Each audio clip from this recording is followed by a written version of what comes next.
Hi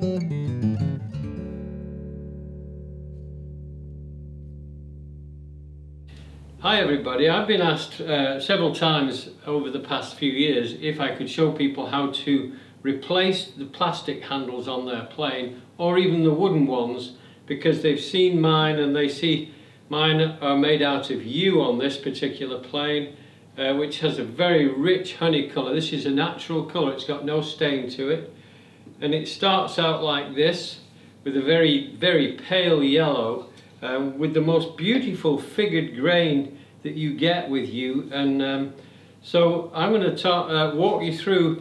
I'm going to do the rear handle, this one sometimes called the Tote, but it's just a handle, nothing special, but it has some idiosyncrasies to getting it just right, and not all of these bench planes are made the same way. Generally you can tweak one plane handle from another or buy a replacement handle and it will need tweaking. But I'm going to replace this handle on the jack plane, and the reason I'm doing the jack plane is it's a slightly different size, and people don't always realize that actually the presentation of the handle is leaning more forward. The bar that goes through the middle is at an incline of 60 degrees, whereas on the bench plane, on the smoothing plane like this, it's at 65 degrees. So it's a different piece of equipment really on the different planes. And when you offer the jack plane against the smoothing plane handle, you'll see that there is a difference. And also I'm going to walk you through how we get these angles, because I've got two different types here, one for a jack plane and one for a smoother. The jack plane handle is slightly taller, and in my case it's slightly chunkier than my smoothing plane, and I actually like the chunkier size on my jack plane because I use the smaller handle on my smoothing plane, because I tweak it, I turn it upside down, I do things with it that most people don't do. I use it on the pull stroke, I do all kinds of things with it. So if you know me at all, you'll know that that's what I do. So I'm going to walk you through it and get you in the zone making a plane handle as of the next piece you see me working on. So that's going to be it. We're going to take the tools together and put everything together. I'm going to show you how to lay out, how to get the angle right for that difficult hole that goes right through the block of wood.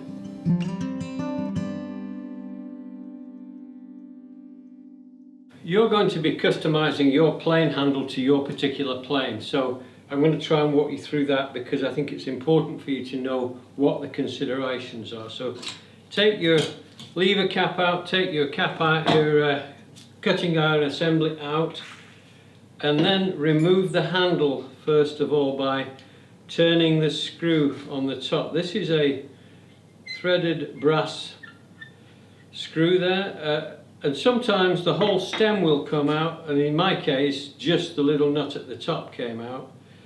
And then you have to kind of, oh hang on a minute, I've got another screw at the bottom on this one. There's a screw sometimes, a set screw way at the bottom, as there was in this, and it's not on all planes, it's not on all jack planes. So every plane will be slightly different. So now I can take it off. I'm going to put this screw back in the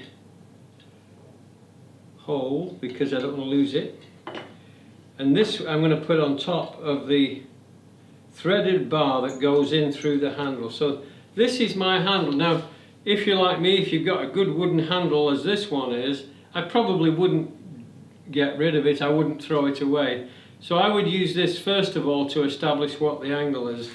Or you can take your plane, the bar on the handle, you can take a protractor with a bar on it, a beam on it, and you can line that, you can align that by sight and get the exact pitch of that bar, so that when you come to lay out, you can lay that out onto your piece of wood and you can make the angle the exact one that's in the plane. So that's the first thing. So in my case, mine is 60 degrees and I'm going to keep that angle, but I just want to tell you that you can take a number 4 plane handle and put it onto a number 5 plane, and that rod will bend, and you can still use that if you need to change a plane handle and you've got another wooden one from somewhere else. So don't think you don't have to, you can't do that. Another way of getting the angle is to pass a piece of rod into that hole, and that way when it's passing through you'll get the angle from that. So you could lay it down onto the piece of wood, and you can set the angle by offering it to the bottom of the plane handle and then just sighting the edge top and bottom to get the angle. It's easier to get it straight off the plane bar in the plane, so I think I would shoot for that. So let's come in a little bit closer and I'll show you where we go from here. Once you've established which plane handle you're going to be working on, it's a good idea to set the other one out of the way because you don't want to get confused with them. I've got different blocks. I've got one, see this one, this is a plane number 4 handle, and it just reaches to the top. If I took a number 5 like this one, it's protruding past the top, so that's why I've got these different sizes. Now I've left mine a good 1/2 inch, 3/4 of an inch wider than I actually need, and the reason I've done that, it might become more apparent when I start working on this, because if I got the angle wrong on this when I drill the hole, I can still tweak this by moving it side to side until I get exactly the angle on the bottom when I cut the foot cut down here. So that's my reasoning behind that. So I've got one side planed up, the other one is just rough sawn. I don't need it to be smooth at this point. So this is the plane handle, this is my pattern. And what I'm going to do first of all is I'm going to set my angle, which I already have, to that exact line that is the center line for the hole that's going to go through. And all I have to do is make sure that when this is set on, I've got enough room around the handle to work. I want the top of the hole to come on the top extreme of the piece of wood and on the bottom. I don't want it to come through the side. So there's my angle. Just work it out according to what you see, and a good sharp pencil to get you all the way across in one pass like that. And that's my angle, that's the angle I want. And what I'm going to do is I'm going to square this line down across the top with the square, and then across the bottom. Now I don't know if you can see, but I'll try and show you. If I flush this at the bottom, you can see that my wood is considerably thicker than I need for the actual handle. But by the time I've cut all the waste away, there won't be very much wood left for me to have to work down in size. And the benefit of that is, if my hole goes through here and it isn't perfectly parallel, I can still micro adjust my material to make sure the hole is centered when I finish. So that's my angle, that's my position, top and bottom. All I've got to do now is find the dead center here, the dead center here, make some crosshairs, and those are going to be the 2 points that I start to bore this hole. And I'm going to be boring a 1/4 inch hole, hopefully all the way through without, I'll have to bore from both sides because I don't have a drill bit that's long enough to go all the way through. But it will be probably more accurate if I go from both sides. At least I'll stand a chance of meeting in the middle somewhere. I don't know what kind of bit, brace, electric drill you might want to use for this. It's going to be up to you, but I can't do both because I've just got one shot at this. So I'm just transferring. Actually, I don't need to do that. I'm going to transfer my lines onto this side just in case you can see it. That was my phone pinging, sorry. Let me go ahead and switch that off. While we're doing this, I thought I'd switched it off, but there we go. Here we go. Alright, so there is my angle on both sides. Now I've got to decide about getting this hole through. What I'm going to do is I'm just going to find the middle of my piece of wood and use a marking gauge. Just I put the pin in turn it round to see how close I am. But then I still use the same reference face to make sure I'm in the middle, or I'm working from that same face, so that make sure I'm parallel as I go in. So there I've got my crosshairs, and this is where I'm going to mark it on here in case you can see it. I'm going to take a brad awl, or an awl, or a square awl, or whatever we call it, and I'm just going to put a little start right on the crosshairs, just so my drill doesn't slip out. And this is where this is what I was saying about how do you bore this, because if you go in the vise here, then your hand is going to catch it. But I'm going to angle it upwards like this. I'm going to put a 1/4 inch bit in, and I'm just going to go for it. Now you can alternate if you wanted to. I think it's not a bad idea to start off with a drill bit that's 1/4 inch, just initially, and start that bit like this. So go in square to start, like I'm doing, and then you can go in and you can angle like this. So I'm sighting this now to my line, and I'm sighting it for the center. Okay, I'm going to change size a bit. I'm going to a smaller bit now. Now I've got that centered, and I'm going with a smaller bit because I can widen it with that bit that I just had, that 1/4 inch bit. So here I'm going in. Once I've got the angle, I keep sighting, keep checking myself. This. And now I'm going with the 1/4 inch bit, and that will pull itself in at the angle. Now I think that's going off centre, so I'm going to correct it. I felt like it was coming more towards that side, and it would only be a fraction of an inch. Now I've got my 1/4 inch bit, and I go inside, and now it's just a steady plod.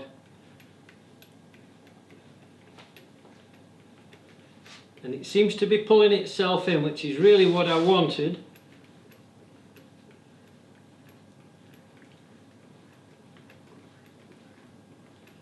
I'm going to keep going as long as I can from this side.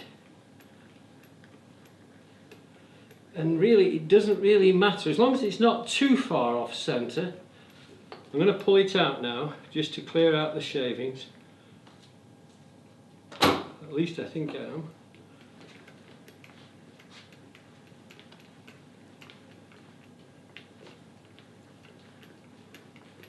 Otherwise they'll clog in there, I won't be able to ever get it out.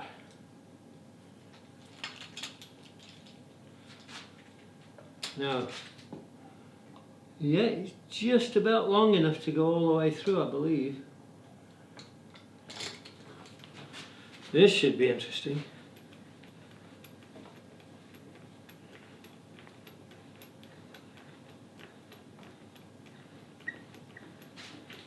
So I'm going to back out again to clear the shavings, because they are hard to extract if you get too many shavings in there. I'm getting a workout here. It's not easy, this U, it's quite tough.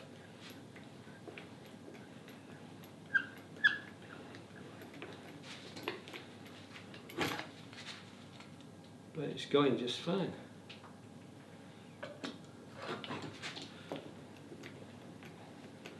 I'm getting ready for the breakthrough because I'm ½ an inch from the surface now.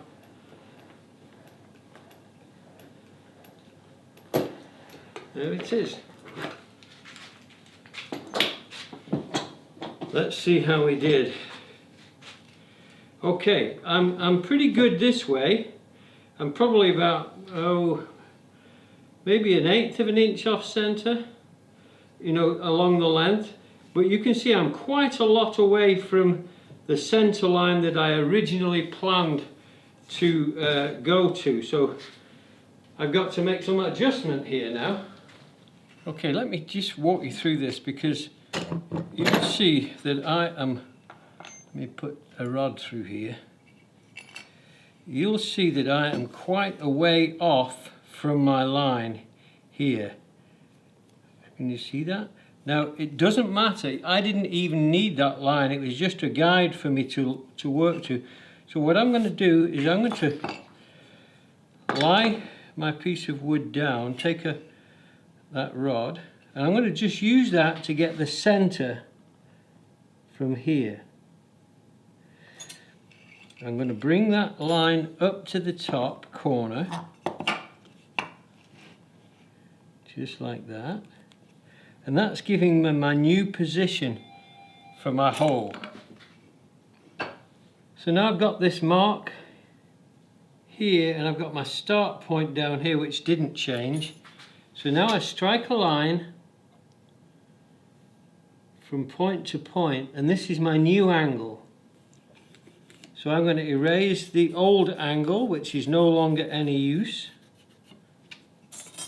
I'm going to square the line all the way across to the opposite side as I did before, just for a visual more than anything, so that I can get rid of the one line and re-establish the new one. So that comes out, and now there is my new angle. So watch what happens now, because this is not complicated, but this now becomes the angle for me to use as a center line on my template, which you'll get a PDF of this. Even if it doesn't correspond to your plane exactly, you can still use this. I'm using the center line from here down to the bottom, just like that. And then I can trace around here, and that gives me the exact angle that I want for the handle. And then you see what happens down at the bottom. I now have a different plane here, so that line now can go all the way across, and all I've simply done is established that new angle for the bottom of the sole. All I have to do now is cut that down, and once I cut that down, let me square the line across down here. I've re-established the position, and I'm ready to start working with that as my datum point. So all I did then, off the camera, I just squared that line across here, and that goes to a point down here, and there is my reference line. So that's the sole, the underside of my plane handle. So this is basically where that's going to go now. There it is, and I've got plenty of room on the top of it for everything that I want. So I can now use that center line once more, line this up, mark this on this side if I want to, which I do. Sharp pencil. Oops, my angle's a little off there. So I scoot forward.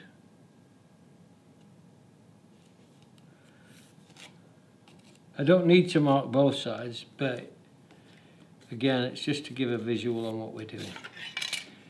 So there it is. That's us laid out and ready to start making some cuts. The first cut I'm going to make is going to be this foot cut here, because I want that to be exact, and I want it to be established, because everything is referenced from that afterwards. So now I've got this cut to do. What I'm going to do, I'm going to start it vertically here like this. I'm going to see if my tenon saw is going to work for it. I believe it will. It will.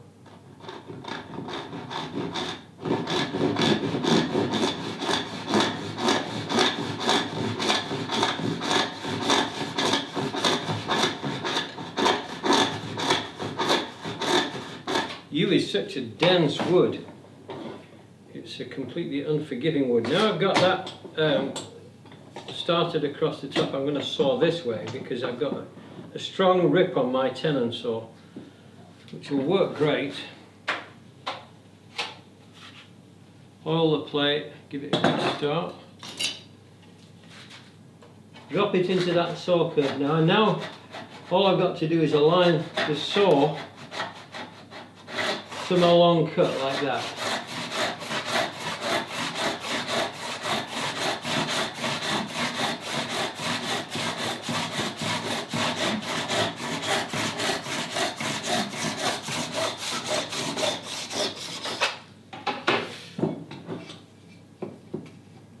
I've gone way off out of square there for some reason.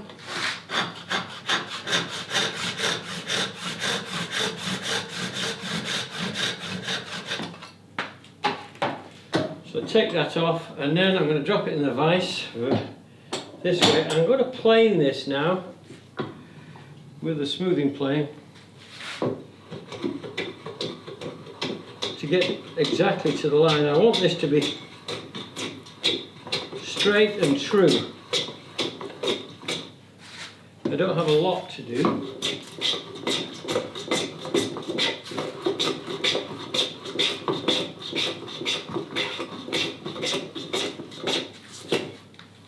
Sometimes when you start working in yew, you wish you started in oak, it would be so much easier. All I want is a straight final cut with my plane to get this very true. I'm more than happy with that. And there it is. So I've got my line. I'm still showing that baseline on the underside of the foot. But now I'm not square anymore. Before it was there, now it's there. But I'm happy, I've got everything in the right place, and I am good to start doing some more work on this.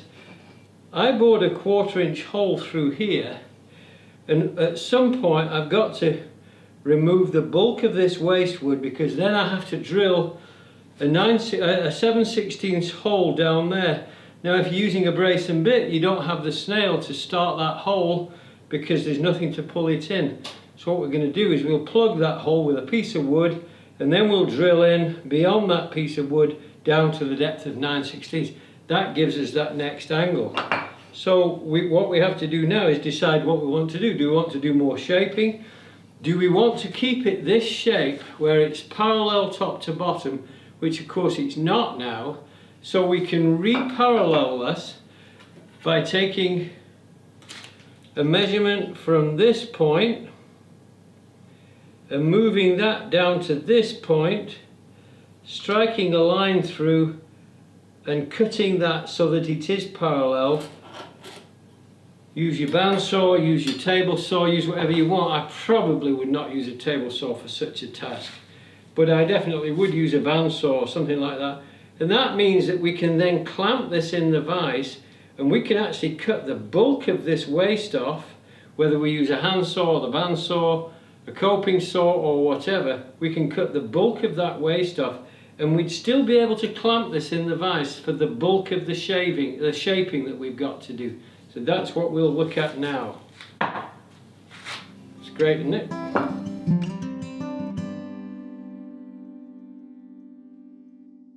So let's go ahead and cut this parallel and get that out of the way. I'm going to use a handsaw this time because I've got to go further.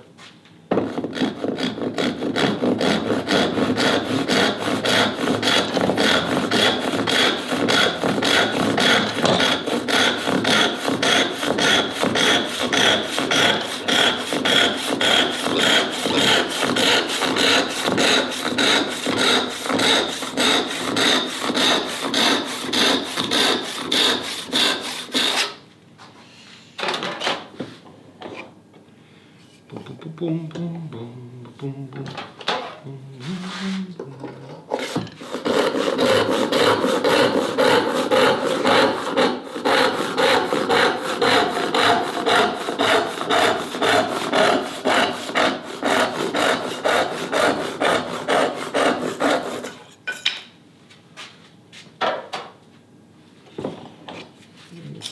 touch up with the plane, maybe.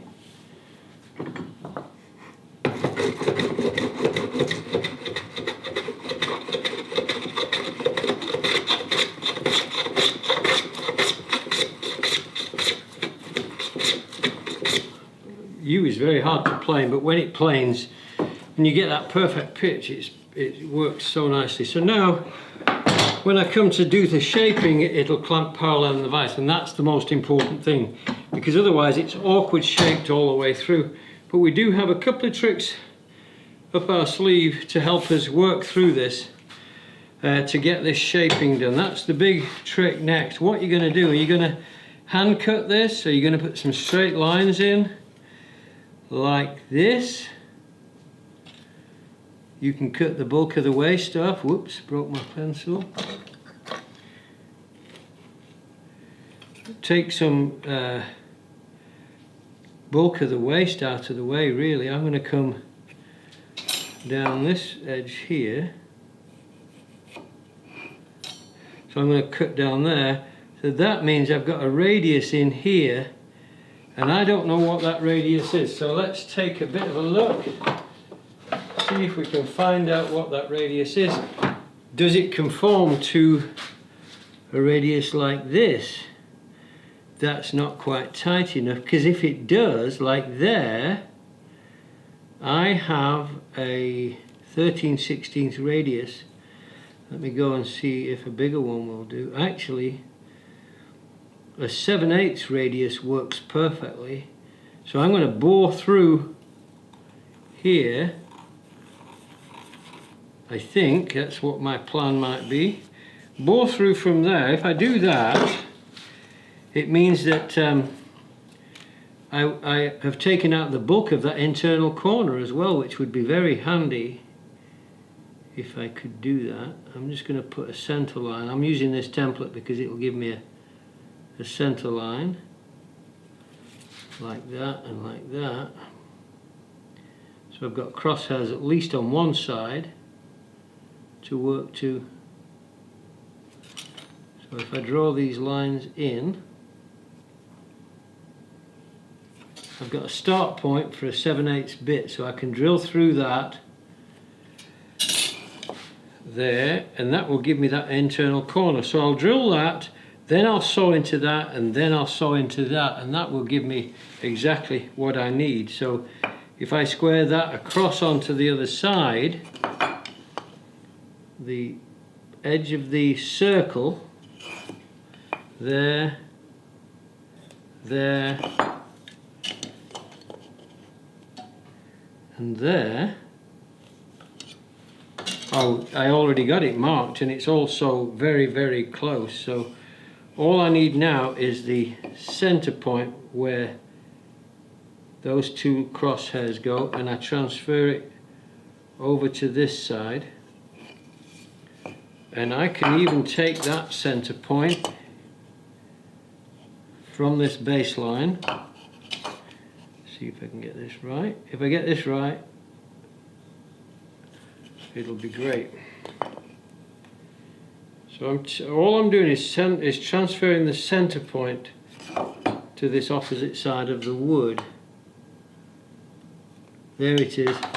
So I can use this, I can bore from both sides with a 7/8 bit onto that center line, and we should meet somewhere in the middle, and if we don't, it won't make much difference, but that's where I've got to. Everything is nice, so I can bore that hole and then saw straight line, and I'll have much of my internal stuff done. On the next part, I think I would take a rule again and mark this onto the surface and mark some straight lines that come on the top of those arcs. So I did a line down this part here and a line down this part here, and that will give me, so I can make a cut up to here and then cut up to there. And then, is this another radius inside here? Let's take a look, see if we can bore another hole. And, well, would you look at that? It's going to work. that one is a 1-inch radius. So I can put a 1-inch hole in there. I'm going to connect the lines going across in both directions, and that will give me a center point, and I can do exactly what I did before by transferring that point to the opposite side. I can now have the crosshairs I need to bore that 1-inch hole. So I've got to drill a 1-inch hole through here from this side and then over to the other side. Regardless of what I've done there now, I'm going to take a square line from the center point, so from that crosshair, and I'm going to transfer it to the opposite side, down this side, onto this face. And so all I need now is the distance from the top to the center line. That's exactly 1.5 inches on mine. It won't be the same on yours.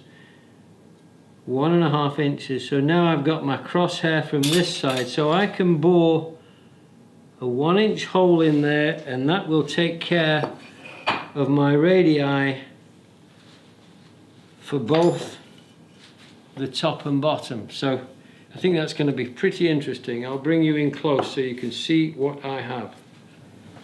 What I need now are the bit sizes that I said I needed. So I need a 1-inch, and I've forgotten what the other size was.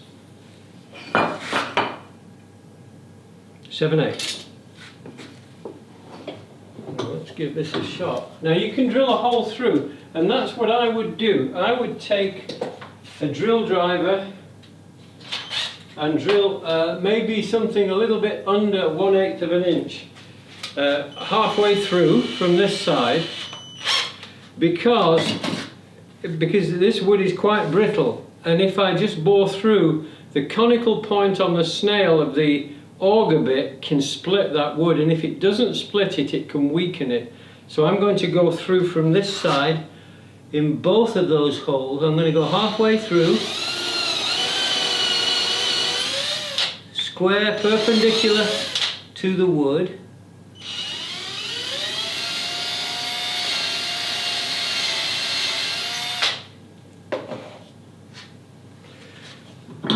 and turn around and come from the opposite side, and hopefully I've got this right.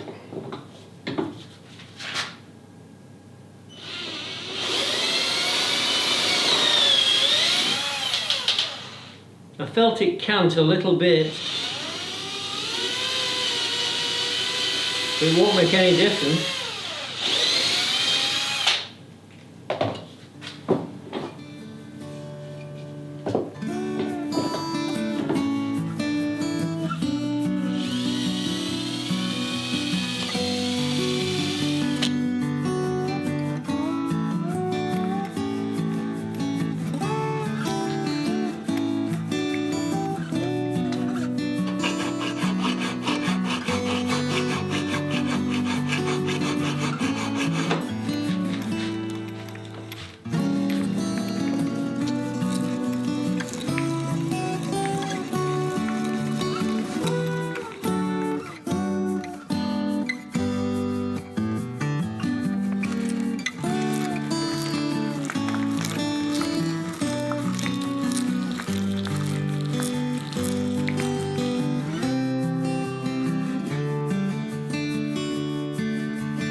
Better.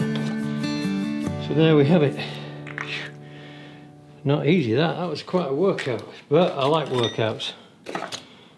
Good, so I can make my cuts now. That's going to be interesting. Sewing is a lot easier than drilling those holes, that's for sure. And of course you can use a power drill if you want to, that would make it a lot easier. But mostly that was the choice of wood, not the... I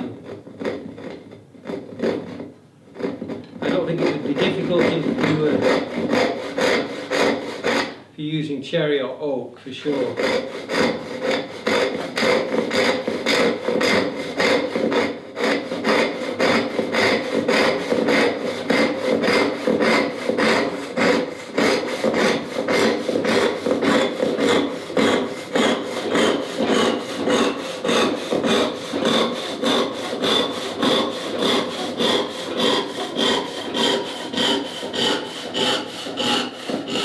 Careful here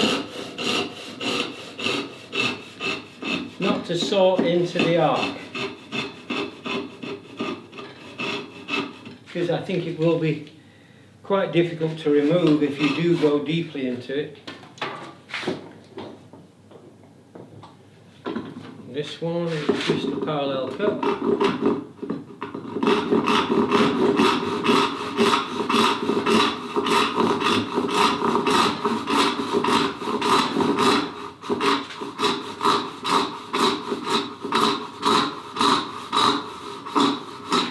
I'm going slightly off track, and it's ever so slightly, but I want to keep it parallel, and I certainly don't want to cut into that bottom area, so I'm going to correct myself here just by using the curve.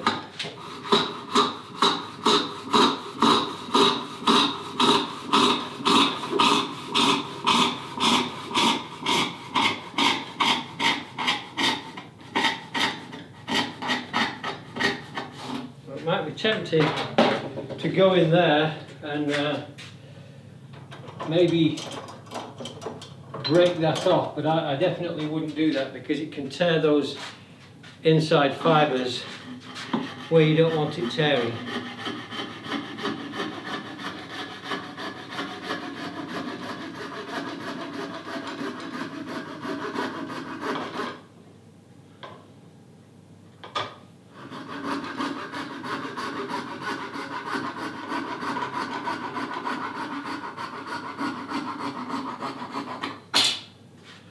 So I'm pretty happy with that, really.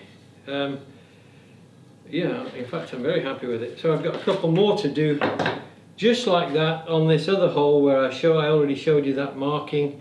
Another line on the underside of the top of the handle I need to make, and then so I'm going to cut this one, I'm going to cut this one, and I'm going to cut that one. Just the same.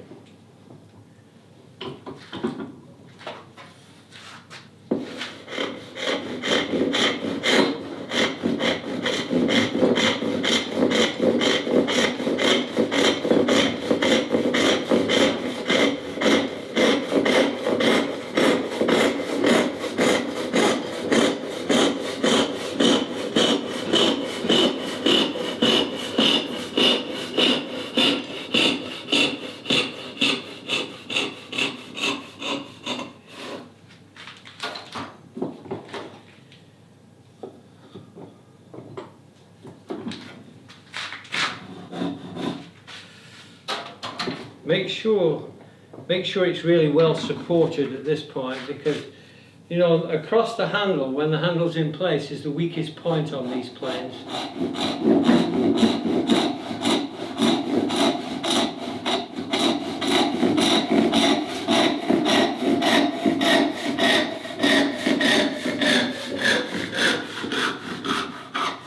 I'm pressing the block against the plate just to make sure I don't break through. So we're getting there. I'm still leaving this on here because that's what I want to clamp it in the vise with. So, nice, eh? Just the heel of the handle now.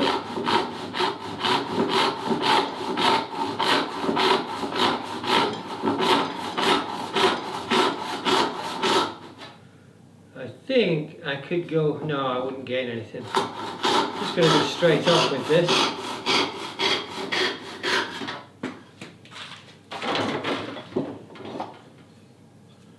Bit uncomfortable yet, but soon it'll be customized to my hand.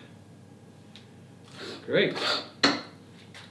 More shaping now, and this is a very simple part really. What we're going to do is we've got the profile of the handle marked onto that piece of wood. Now I happen to have a small rasp and you may not have one. If you do, I would recommend using it because you can get right in those coves and get it down to your rim of the drilled hole if you need to, as I did. So that's all I'm doing, is taking that midsection that I couldn't get with the brace, or get the auger to go there. But what do you do if you don't have that? Well, you can go in with a gouge, could work. A gouge would work very nicely if you have a small profile of a gouge like this one. You can go in from both sides and you can chisel that and gouge out the high spots. That's another alternative. Or you can take a dowel of wood and wrap sandpaper around it, like a 60 grit or 100 grit or 150 grit sandpaper with a 3/4 inch radius to the dowel, and just use that exactly the same way as a rasp would work, and it will work, and it'll do it very rapidly. I'm not saying it would work as well or as quickly as a well-made rasp, but it will definitely do it. So that's what we've got to do next. So get your rasp out. So I'm going to go all the way around this now. I'm looking for my lines, and I can see there's a big hollow in this part, and I have a bigger rasp for this part. So you can't really get a spoke shaver on the bulk of this, so I'm going with my large rasp. I'm going in with the round side.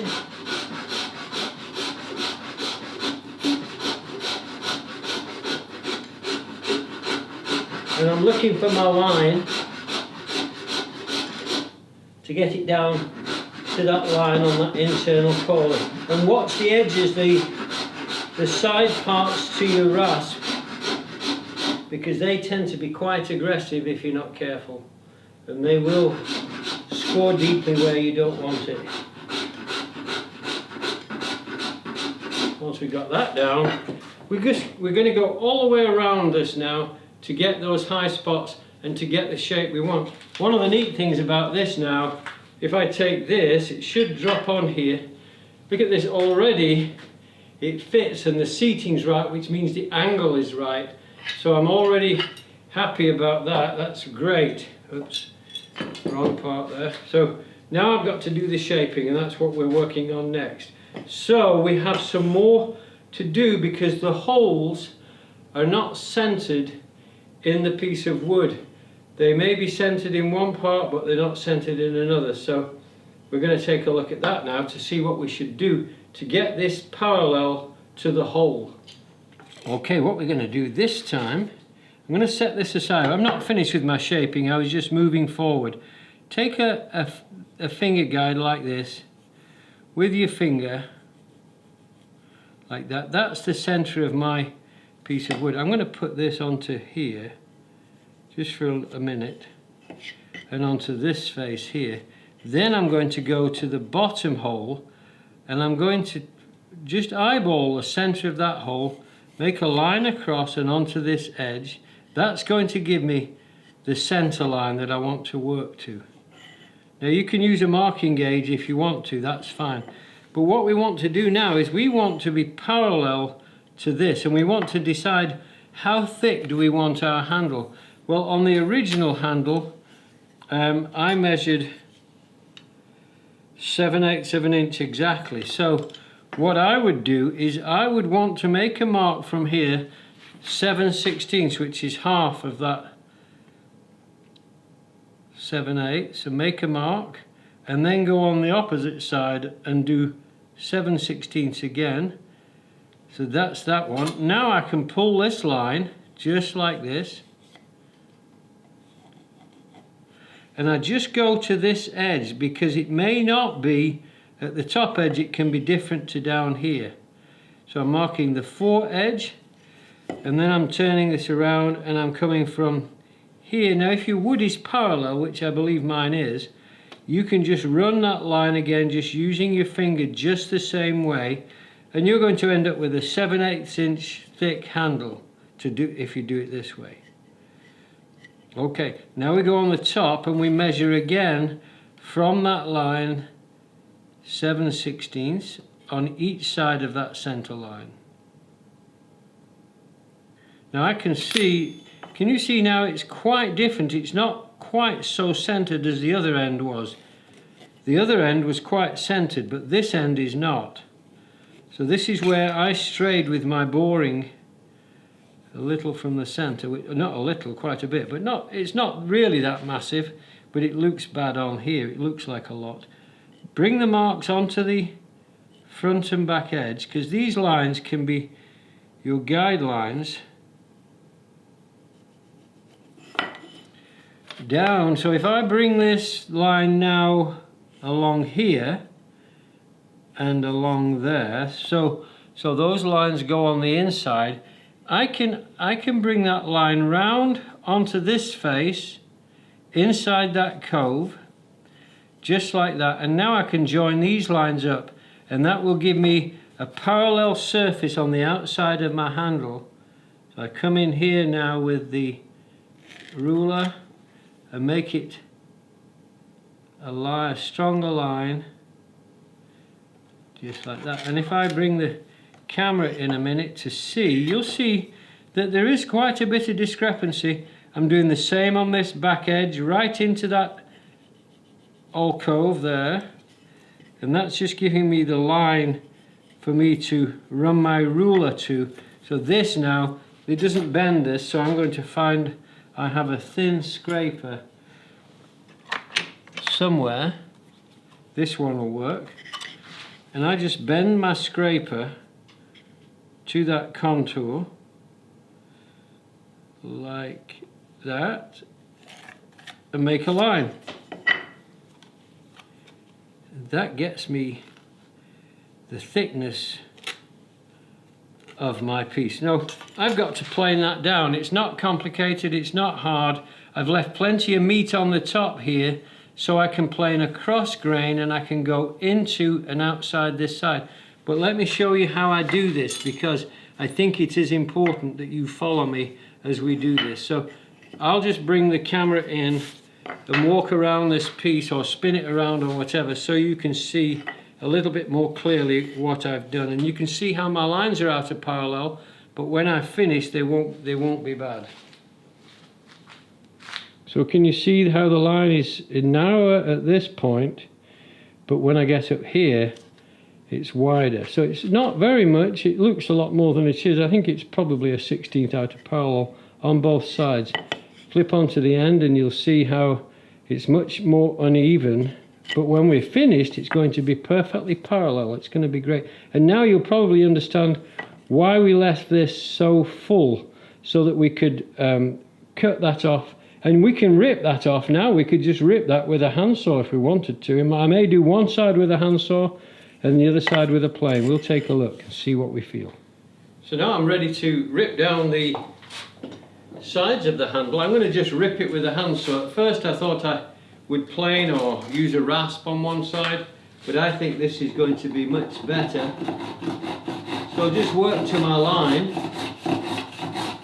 Now this yew is really very different than almost any other wood. It's not like more conventional materials that we're used to working with, so it's a little bit different.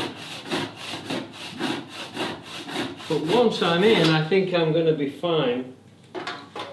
This saw is superb for ripping. This is great. It's not an expensive one. In fact, it's probably one of the cheapest new saws you can buy.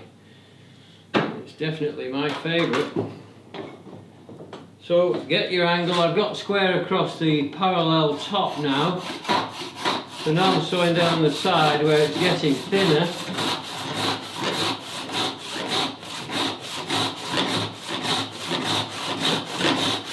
Working to those lines. Check the other side. Yeah, I'm on track, which is great.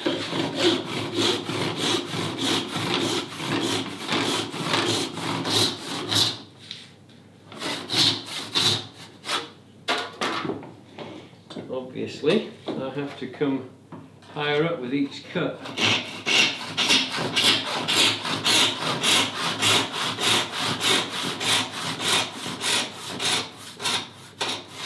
Not very much material left there now.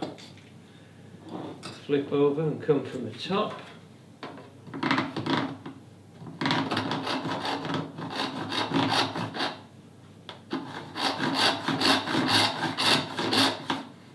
Whoa. Bit of a struggle. It's got oil in the U that really grabs the wood. A little bit like some pine can do. I think that did it there. Yep. So it's not complicated at all. I'll have to remark the shape on it again after I'm done.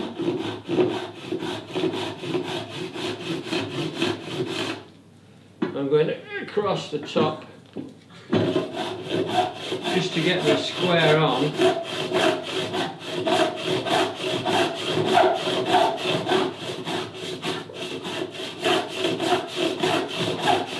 You can even hear the sound. It's very different.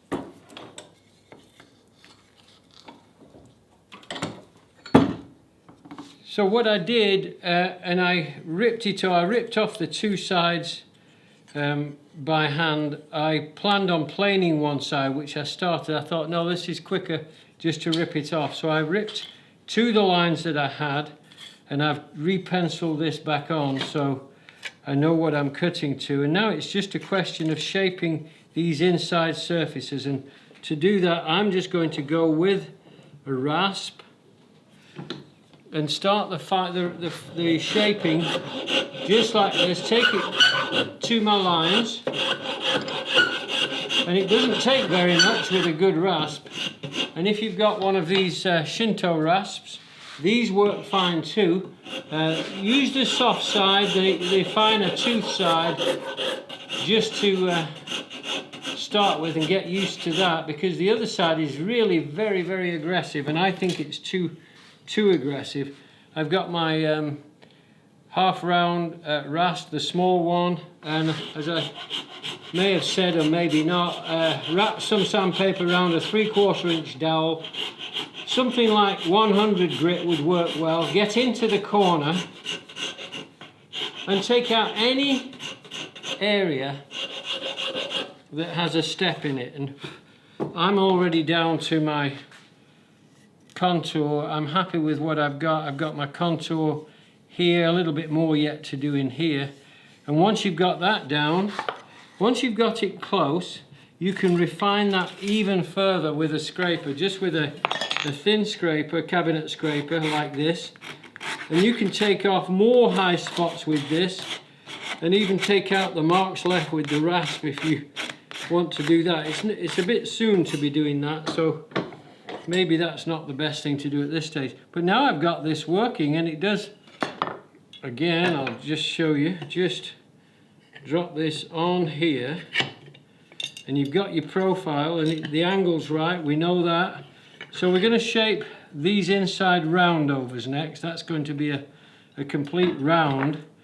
And what we'll do at the point where this meets the fore part, I think, I'm going to round this. It'll be rounded like that when we're done. And the back, of course, is going to be a half round. It's just a straightforward half round there. The top of the handle will be, but when we get to that, we'll work on that and show you what we do there. So in the vise, between the 2 points, nice and parallel, we can start rasping these rounds. I'm going to use the Shinto one first, just to take the corners off, and I'm using the coarse side.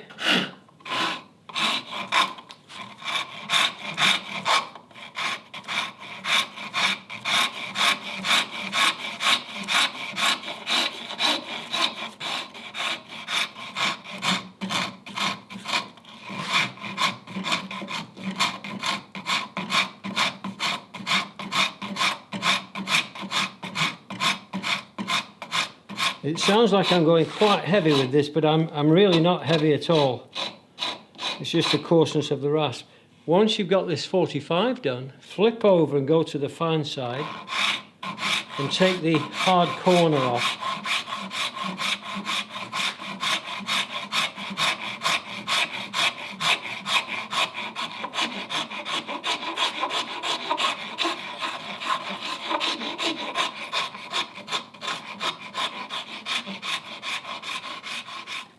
That's feeling good. What you can do next is you can take a thin scraper and you can work this like this on that, and it will work beautifully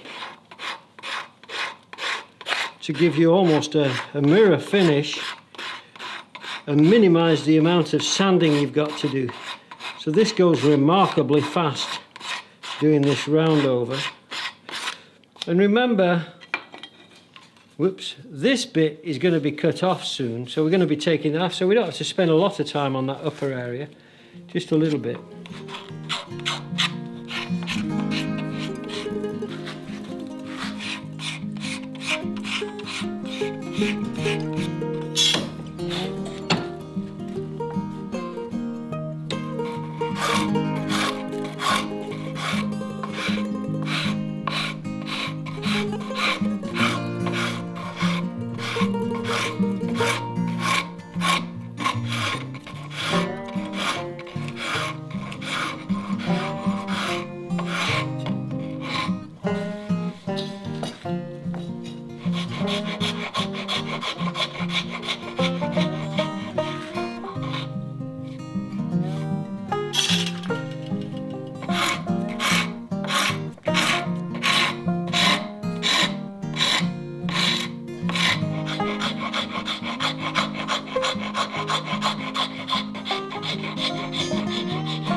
Certain point we start using the abrasive to fine tune areas. Once we feel that it feels right in our hand, we can go in and take off some of those hard areas to level and take out undulation and so on. Just a little piece of 150 to start with, and then work the high spots down to get rid of any uneven contour, really. This feels so nice. So we do that. I've got quite a bit more. Now I've got to cut this top part off, but I want to make sure I've got everything, the bulk of it rounded, because I want the benefit of the vise. So I've got more contour to do.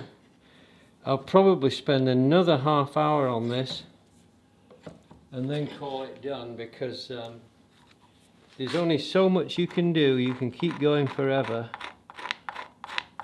but this one fits me nicely now, so I'm just going to keep fettling this until I feel contented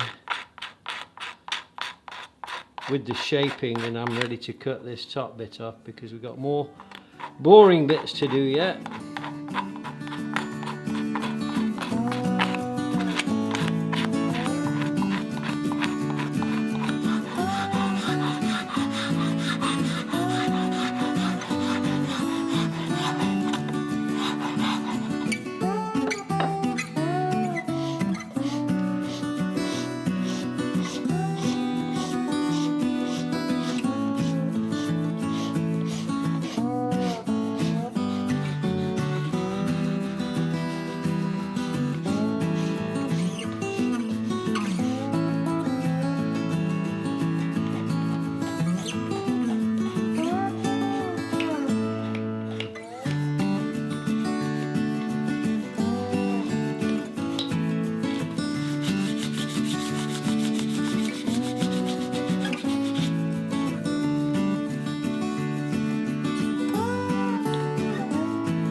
I've got so little left to do on this now. I've got to re-establish the arc on the top, ready to cut that, and I've got to cut the length of the foot to the little boat shape that's in this plane, and it's going to be rounded front and back, and I want to get that just right. So I'm going to mark it directly off the piece, but also I remember I still have the original handle somewhere, so I can take that and put it on the underside like that, and I can draw around it, I can trace around it. Better just check where so that's perfect. So it fits well, and I've already done the heel on mine, and that's overhanging at the back by a little bit more than that one is, so I'm going to make a micro adjustment here. I think I'd rather mine overhang that little bit, and really this is literally a half moon that goes in there. So I can take a template like this and find the exact 7/8 or whatever it was, oops, and place it on the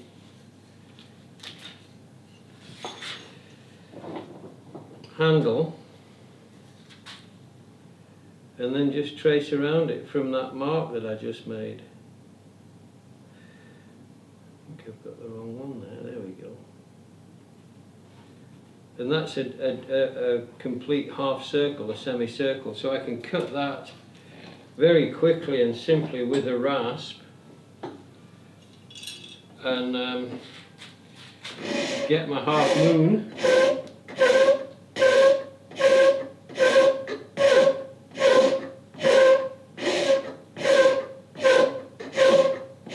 Like that.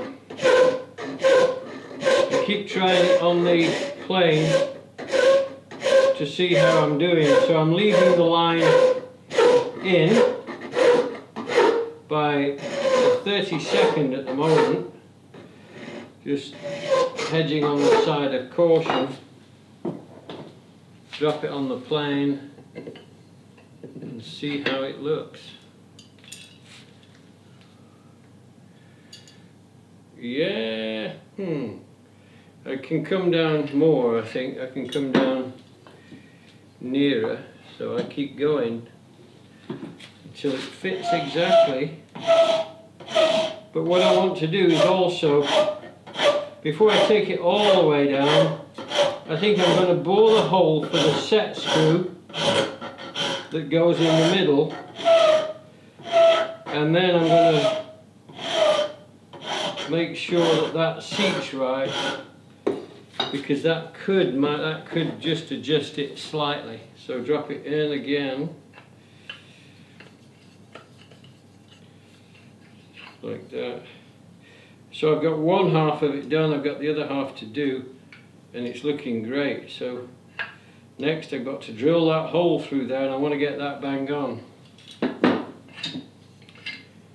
So great, so I can use this one probably, and I can get the centre of the hole that exists in that one and mark the centre off this one. So that's what I'll do next.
I want to put the arc on the top of the handle now, and because everything's rounded I have to eyeball this a little bit.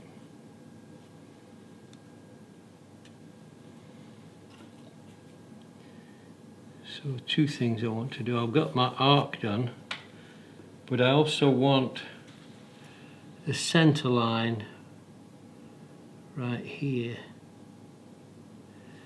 because that should be the centre of the hole when I come to bore the 7/16 hole into the end to take the threaded nut that goes in there. Ooh, this is it. I got to cut this next. That's going to be interesting. Nice.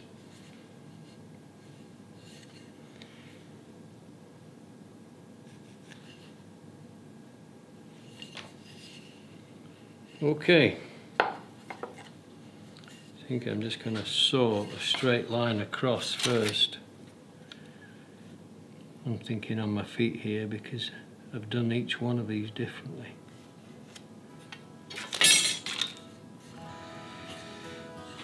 Okay, here we go.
We've got to plug this hole so that we can bore, use the auger bit to pull itself into that hole. So I'm going to plug that hole next.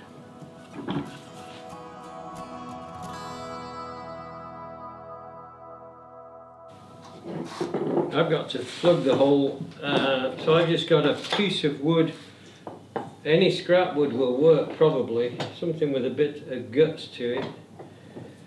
And I've got a piece that's roughly 1/4 of an inch square. Actually, it's a little off 1/4 of an inch square. So I'm going to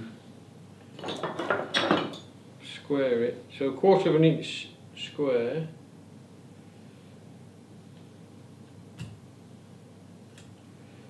And the parallel along its length as well. You don't want it tapering. And take the corners off first, the 4 corners, the hard corners. And then offer it to the plane, to the hole in the plane. And I'm going to use the scrap that I took off, because that way I won't wallow that hole out. Just squeeze it and turn it around in there until you get a little bit of bruising, and then you can see the size of the hole you're working to. And then we just pare down to that bruise line, like that, all the way around, so this will fit into the hole. And it's got to be tight in the hole, otherwise your auger will just push it in.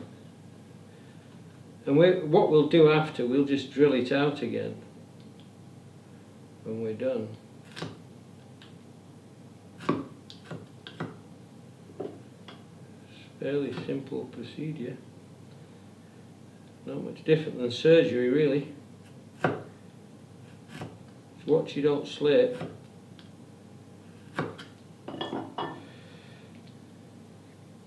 And spin it into the hole. Now I think that's going to go. I've already gone in more than 1/4 of an inch, and I can drive that into that probably, and then drive it back.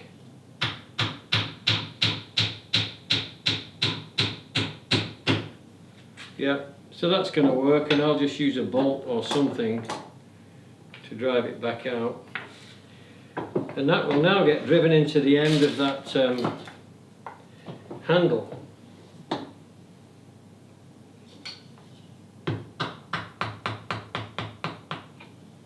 Perfect. Again, another perfected piece. Okay. Now you can glue it in there if you want to. If it makes you feel more secure, you can glue it, just a little bit of glue, and leave it for a couple of minutes. That will help. And that's what I'm going to do, because I don't want it slipping. I want it to be able to pull my bit into the wood. So I'm ready to drill this 7/16 hole. This is going in here, and it feels a little bit loose, but I'm going to wing it. I think the last bit is going to be just exactly what I want. So we just put a little bit of glue on, spread it around with our fingers. We don't need a lot, but we are going to drill it out. It's not going to make any difference. We just drill it out anyway.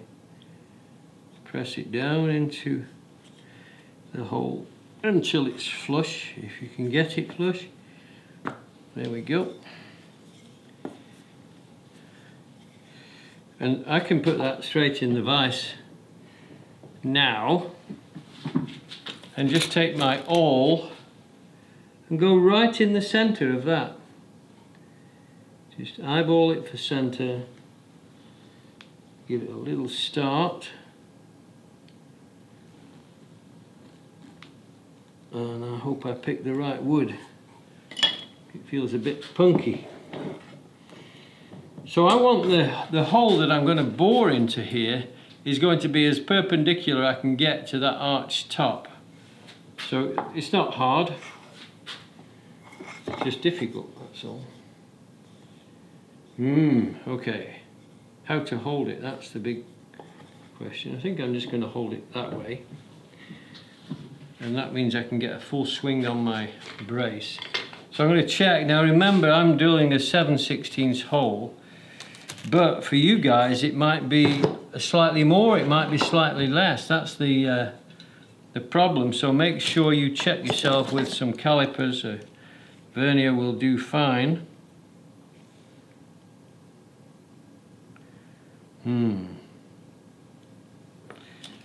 So I'm going to... exactly 7/16 will work perfectly. Great.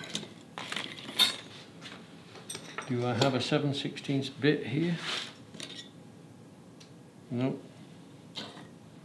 So find a 7/16 bit and drill to a depth of, I would suggest you drill to the depth that your nut is, because I think that's where it seats. This is 1/2 inch exactly, and I know for a fact that it went a little bit deeper than that, but I'm going to go to that. I'm going to go to 7/16. Now that not 7/16, that 9/16. That 9/16 will be on the low side of this, on the high side of this recess. So you just have to gauge it yourself. I can't really do that for you, but that will work.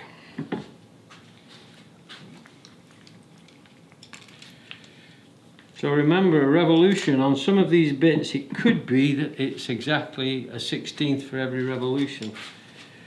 But they all vary, so check yourself.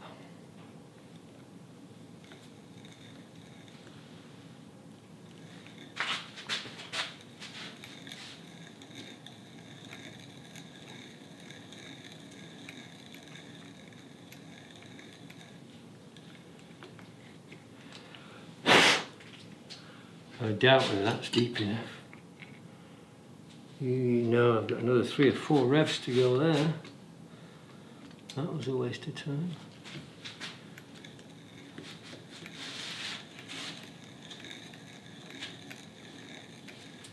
If you go too deep, it doesn't matter, because you're going to put a washer in there anyway. Woo, I could not get that better. I couldn't. It's perfect. The hole size is perfect too. So then you just simply go with that drill driver bit you had in there. This has got a small bit in at the moment.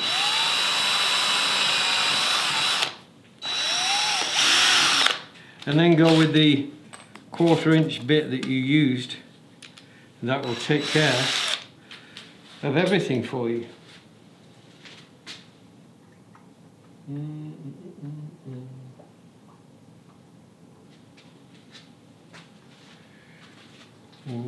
Okay, I need to tidy up, don't I? Because now I'm losing bits all around.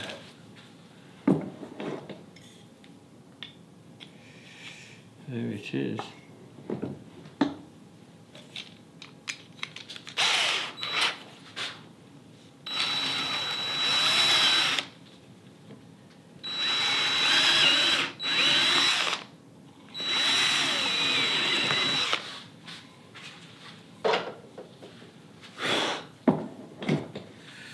Exciting, exciting. Now let's drop this on.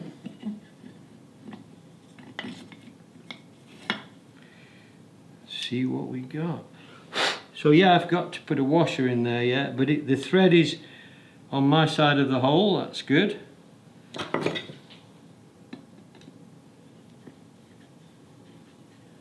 And it's pulling the handle down nicely.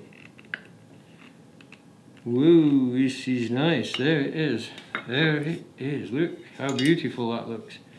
So I've got a little bit of finessing to make it seat on the... Oh no, I don't. It actually seats perfectly. So all I've got to do is drill that one hole now. Very nice. And I've got a little bit of shaping to do, which I'll dive in and out of with you. There we have it. That is my plane handled, almost. What we're going to do next is we want to see the exact position of the hole right here, because that's critical to get the distance between this internal corner of here and there. We've got to get it dead right. So what I'm doing is eyeballing the center line across to the edge, and then making a mark on the edge there. And then I drop my new handle onto the stem and make sure it's seated, which it is. And actually it's fairly good as far as a backward and forward thrust. But you've got to remember that your plane is going to be always on the thrust, on the push forward. So I've shunted that forward and I'm marking this internal section right in here with my pencil on that pencil line that went across. So I'm going to check myself just to make sure, at least I think I am. There. Let it seat and then push forward, and I've gone too far past, so I want to come back about a 30-second. So that's the center, and then I can take the square and square that line across, and actually it's close enough on that center line there that I originally marked, so I'm happy with that. And then the center in here, and I've got the position I want, so I can now make a little dimple in there with my awl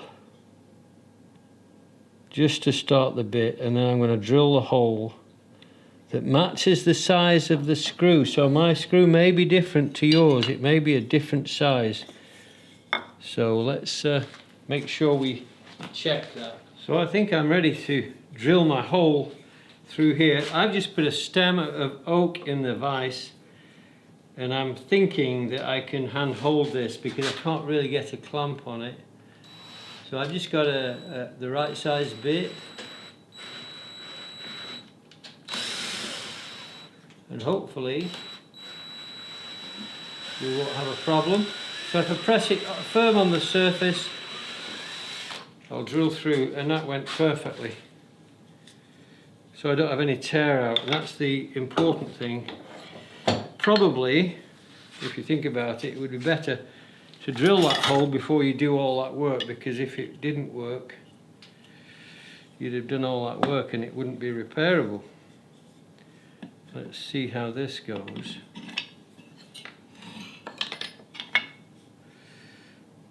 Oh, it is right on top of that hole. It's exactly on top. So I'm going to put this thread onto the stem, give it a couple of turns to make sure I'm located correctly, and then I'm going to put the set screw in to see how close I am.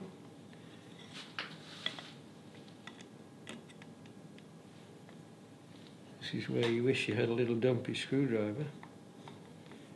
It's going fine.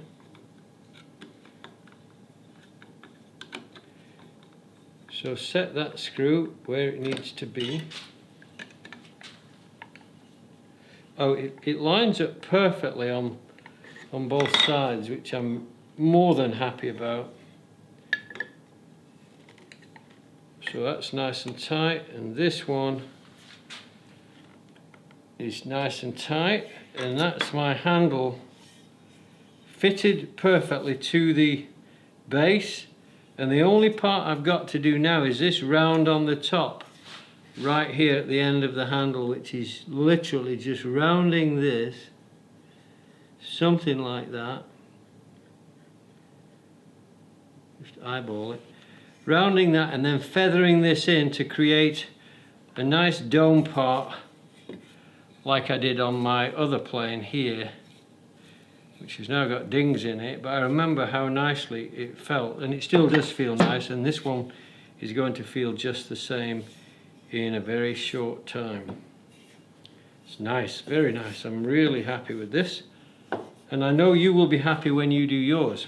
So there we go, a little bit more, another step, and I'll be done.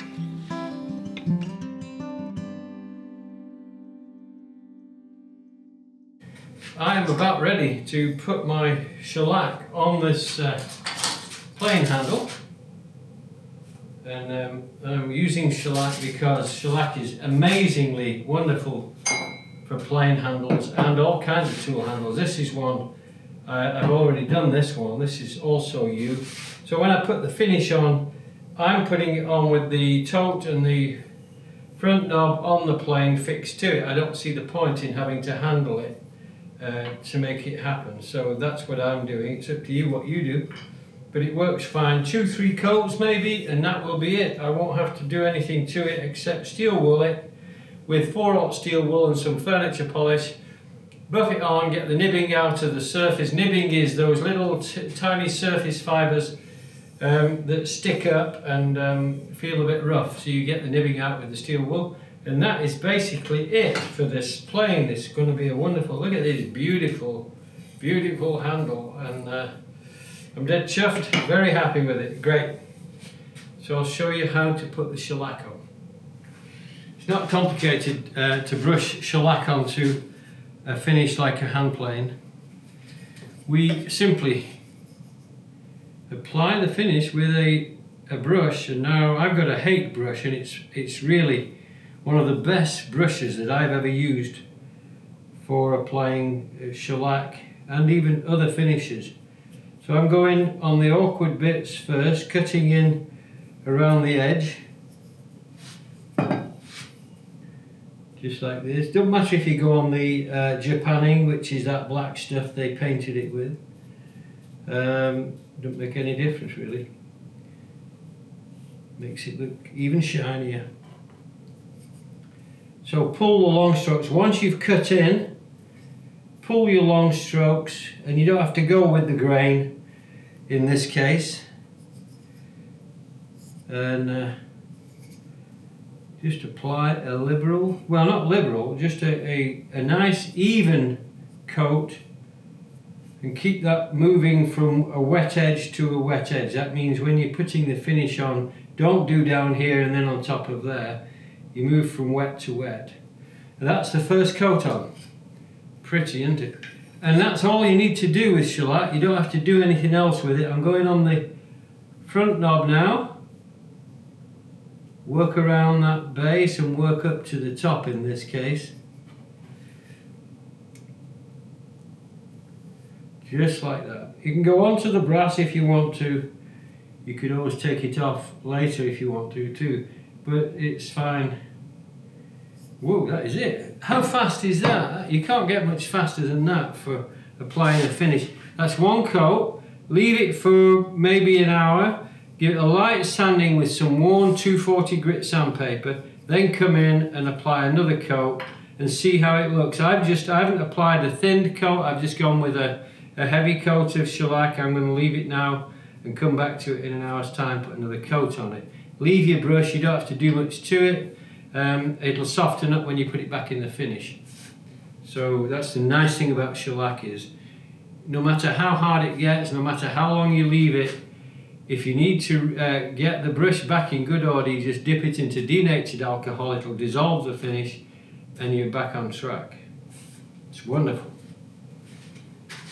I just reconsidered. I did say that you could sand it with worn 220 grit, but this really doesn't need it, so I'm just going to go in with that next coat because it's as smooth as I can get it anyway. So this is it. This is the last coat, because as you'll see there, it's really very full already. So if I start with this and just pull that coat up to the top, don't dilly-dally here, because remember, shellac dissolves itself. So when you put 5 coats of shellac on, it actually only has 1 coat. By the time you've got to the top again, it's all dissolved and softened into one gelatinous coat. So that means that when you start doing your pulls like I just did, you don't dilly-dally over it, you get on with it. And like here, I go on and pull. On and pull, no hanging around. This is not for slackers. This is getting the coat on and moving on. See that? Just pull, and in, and you're done. Very important. Don't start procrastinating and thinking about the ball game. Chit-chatting with your mates. This has got to be done and dusted. So there we are. I've got that done. I've just got this top section to do. Pull, and leave it. Don't fuss with it. Leave it alone. like I'm fussing with it now. But that's it. That is my plane done. I don't have to do anything else to it.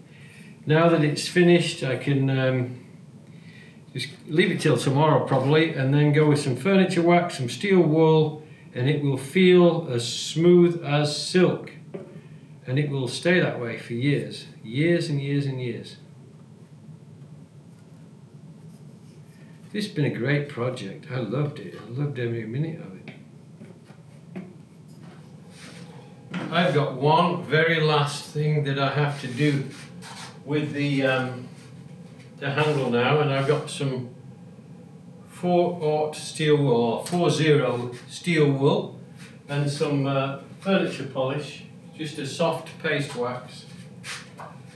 And all I do is buff the handle with the paste wax all over wherever my hands touch and wherever my hands don't touch. That's all I do, is go over this, and it just takes out any bubble, rough surface, anything like that, and it feels so lovely with my hands being so delicate. And that's basically all I do, is buff it until it feels like right and looks like right. It does look very nice though, I must say. The paste wax really does make it look very good, and it feels so beautiful.